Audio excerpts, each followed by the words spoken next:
Hello there and welcome once again to Red Gaming Tech for your daily dose of the latest gaming news as of the 25th of June. My name is Amata and today I've got some news for you concerning the Order 1886, as Ready at Dawn have revealed a few details concerning the new game, which was of course revealed not too long ago at E3 earlier this month, and as was shown, the game is set in an alternate history that will mix Victorian era London with relatively modern technologies and mythical monsters.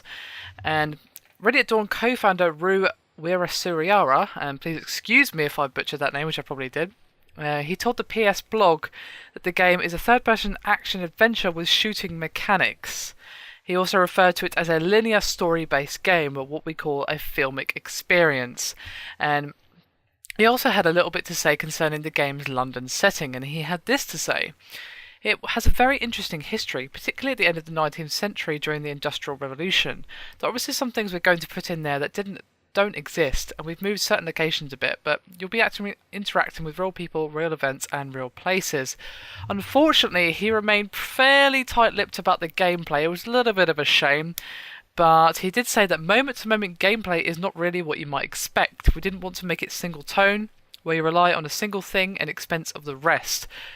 Ready at Dawn is best known, of course, for God of War games Chains of Olympus and Ghosts of Sparta on PSP, and they've said that the studio aims to push Sony's new console in the same way that it pushed the last-gen handheld, and they had this to say. We've done well on a single platform. We tried to push the boundaries of what could be done. That's the same mentality we're bringing to PS4. We're working on a single platform. We want to push it, we want everything out of it, and that's exactly what we're going to do. Milk it for all it's worth. Well, that certainly sounds promising, although I have to say that the use of the word linear did sadden me a little bit because, well, I love exploration in games. It's one of my favourite things. It's one of the things that really just makes the world seem more alive and more real. If I can just go for a bit of a wander, pick up items, overhear random conversations, just see the architecture and how the world actually functions. You know, even if there's no side quests or anything like that, you know, those are always nice and everything, but I don't necessarily mean that. I don't necessarily mean interacting with NPCs, although of course that as well also adds that same depth. But just being able to explore and absorb the world is a really good thing.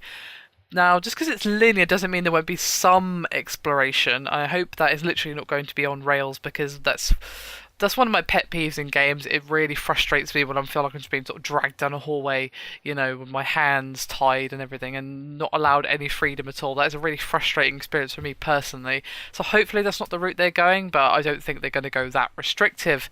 The usage of the words filmic experience are rather interesting. That makes me wonder if we're going to be seeing some QTE-based mechanics. I certainly hope not. They seem to be going out of fashion, and thank God for that. So hopefully there's not any of that. Of course, I'm just speculating now. He hasn't said any of this. This is all just me trying to take meaning from what he's said concerning the gameplay, considering he gave so little up. From what we see or saw in the trailer, it was expected to be a third-person shooter, but obviously we didn't really know much more than that. I am looking forward to this game though, and I'll most likely be picking it up since we've already pre-ordered a PS4 for the Red Gaming Tech. And the Order 1886 looks really interesting, and what interests me the most is the setting. Victorian London with some few modern twists and a bit of a steampunk vibe going on.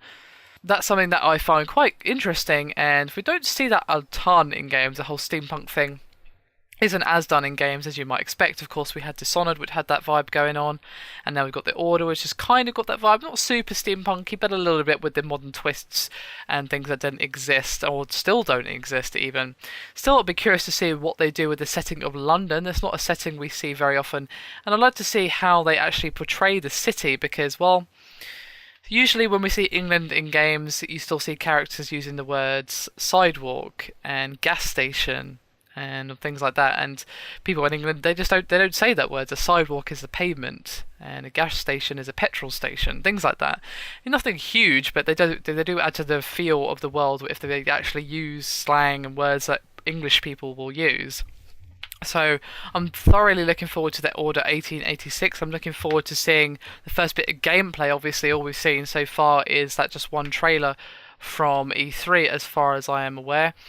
So hopefully we'll get some gameplay soon. But anyway, that's me done for this video. Hit me up with your thoughts and opinions down below. Are you going to be picking up this particular game? And what do you think of the details that Rue actually revealed here today? Anyway, that's me done. Thank you again for watching. I'll see you next time.